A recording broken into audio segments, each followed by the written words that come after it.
भिंड के 17 बटालियन में स्थित मां निरंजना माता मंदिर पर चल रही भागवत कथा का वाचन करते हुए पंडित बिमल कृष्ण पाठक महाराज ने व्यास गद्दी से बोलते हुए स्वच्छता पर संदेश दिया।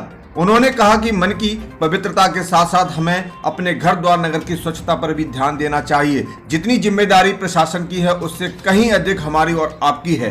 भिंड मुख्यालय होने के बावजूद यहां सदियों से कोई आमूल-चूल परिवर्तन नहीं हुआ है। यह हमारे जनप्रतिनिधियों की उदासीनता और प्रशासन की अनदेखी के साथ साथ हम और आप भी दोषी हैं, जो समय समय पर हम उन्हें सचेत नहीं करते, जिन्हें हम अपना मत देते हैं।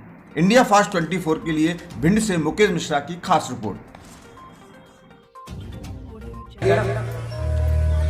और सच बात यह है कि प्रशासन के साथ साथ कहीं ना कहीं आप और हम भी दोषी हैं।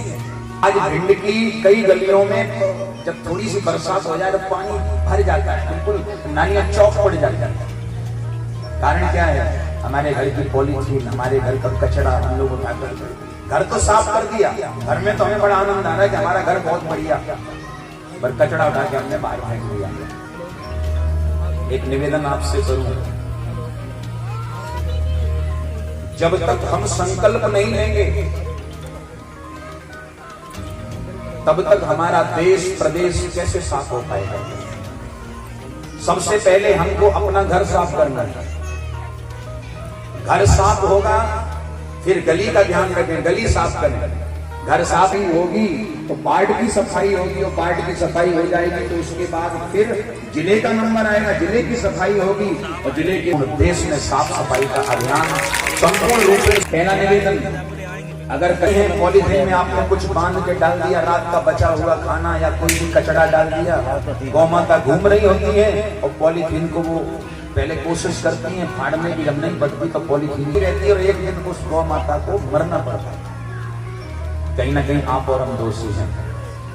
इसलिए मैं निवेदन करूं, सफाई का विशेष ध्यान रखें, सफाई का विशेष ध्यान रखें। कचरा लो डस्टबिन में ही डालो।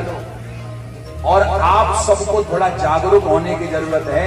अगर आपके गली मोहल्ले में, वार्ड में अगर कोई नगर पालिका का कर्मचारी या कोई सफाई कर्मी या कोई नगर पालिका की गाड़ी कचरा उठाने नहीं आती है तो आपका वार्ड का जो पार्षद है सबसे पहले वो जिम्मेदार है। बोलो राजा, उसकी जिम्मेदारी बनती है। जाके उसके कान खींचो, उससे मिलो कि भाई तुमको वोट दिया इसलिए तो नहीं दिया कि तुम हमारे सफाई नहीं करा सकते। और वोट भी समझ के देना।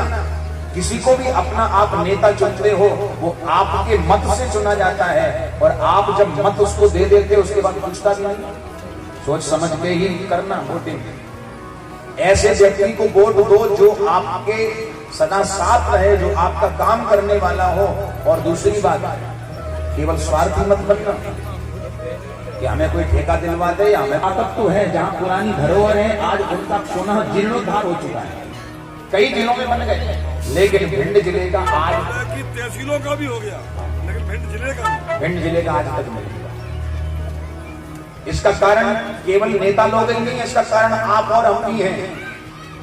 जिस नेता को एक बार आपने चुना, कोई विकास का काम नहीं किया। भिंड में आज भी कोई मेडिकल सुविधा नहीं है अच्छी, भिंड में आज तक कोई अच्छे कॉलेज नहीं है, भिंड में आज तक कोई अच्छी व्यवस्था नहीं हो पाई। कारण क्या है? कारण सिर्फ यही है कि हमारे वोट फालतू लोगों को जा रहे हैं। बोलो राजा, थोड़ा हिम्मत बनाओ और थोड़ा जागरूक हो जाओ। ऐसे व्यक्ति को चुनो जो कम से कम समाज को सुधार तो सके, कुछ सेवा तो कर सके।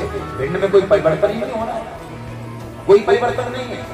पहले भी धूल उड़ती थी सड़कों पे, आज भी धूलें उड़ रही है। और सबसे बड़ी बात, रोड बन जाएगी उसके बाद प्रशासन सो के जागता है, अरे सीवर लाइन तो डली नहीं, फिर खोद। महाराज, मैं ग्रेटर नोएडा में रहता हूं, पता ये नहीं लगता कि रात्रि में रोड बन के कब तैयार हो गई, कब खुद गई, कब बन गई।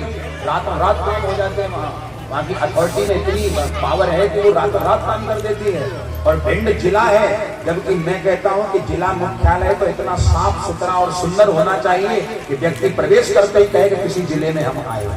लेकिन जिले की दुर्दशा हो रही है, भिंड की बहुत बड़ी दुर्दशा है। तो थोड़ा जागरूक होने की आवश्यकता है। आप जागरूक होइए और अपना जो मत है वो सामने रखिए प्रशासन। कारण क्या है? यहाँ प्रशासन अपनी मनमानी क्यों करता है? क्योंकि हम लोग कमजोर पड़ जाते हैं। बड़े शहरों में काम क्यों होते हैं? वहां सब पढ़े लिखे हैं और अपना अधिकार जाके बताते हैं ये काम आपको करना पड़ेगा। कानून, जहां एक कानून की बात बताई नेता परास्त हो जाता है, भैया बात सही करे, करना पड़ता है। हमारे यहाँ तो मनमानी है, हमारा सब जो चल रही है तो चल रही है, ऐसा नहीं होना चाहिए। गौरी सरोवर को देखो, कितना पैसा गौरी सरोवर के लिए आता है, क्या लगता है? कोई अच्छा अधिकारी काम कराने के लिए आ जाए तो खाते तबादला करा दिया, ट्रांसफर करा दिया, हो गया काम खत्म। इतनी व्यवस्थाएं बिगड़ी हैं। गौरी सरोवर में जो मछलियां मर जाती हैं, वो मछलियां ला करके हाथी गड्ढे में डाल दी जाती है, नुमाइश के पास, यहाँ डालने जाते हैं। अब बताओ बीमारियां फैलेंगी नहीं फैलेंगी? जागरूक होने की आवश्यकता है। समाज जब तक जागेगा नहीं तब तक समाज में सुधार हो ही नहीं सकता। पहले आप जागो तब दूसरा जागेगा। हम खुद ही सोए पड़े हैं तो दूसरे को कैसे जगाएंगे? सब मिलजुल के संगठन से ये संकल्प लें कि हम अपने जिला को ले जाएंगे। साम दाम दंड भेद जो भी होगा, हम अपने जिले को उन्नति की ओर ले जाने का प्रयास करेंगे। बस यही आप लोगों के लिए हमारा एक मैसेज है व्यासपीठ से। तो ये हमारे पत्रकार बंधु जरूर ये आज खबर लगाएंगे, जरूरी है, ये पहुंचना चाहिए। नेताओं तक नहीं पहुंचे, प्रशासन तक नहीं पहुंचे, तो हम तो कहते हैं इसी बहाने से कम प्रशासन आए, समझे, अच्छी बात।